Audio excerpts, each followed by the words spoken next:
Em dic Jaume Urbinell, soc fotògraf d'arquitectura i paisatge i també porto gestió d'arxius fotogràfics.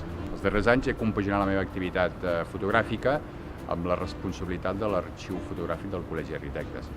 Allí vaig portar les negociacions amb els hereus del Francesc Català Roca.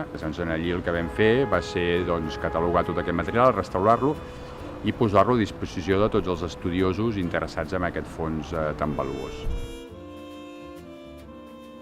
Com a fotògraf he col·laborat amb diverses publicacions i especialment vaig formar part de l'equip de redacció de la revista Quaderns del Col·legi d'Arquitectes. També he col·laborat amb l'editorial Hectar, amb la Gustavo Gili i amb més de 20 publicacions hi ha fotografia meva. Després he treballat en despatxos d'arquitectura fent tot el seguiment fotogràfic de les seves obres i al final el reportatge de l'obra ja un cop acabada.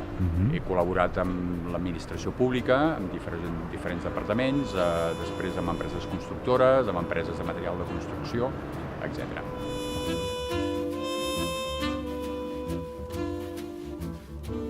Actualment estic instal·lat a la nau Ivanov, que és un projecte cultural, és una nau industrial que és de propietat municipal. En allí compagino la meva tasca de fotògraf amb l'activitat de formació. Faig tallers d'iniciació a la fotografia, faig xerrades sobretot sobre el tema de Francesc Català Roca i sense oblidar el que a mi m'apassiona més, que és fer la fotografia d'arquitectura i paisatge. Doncs et convido a visitar la meva web.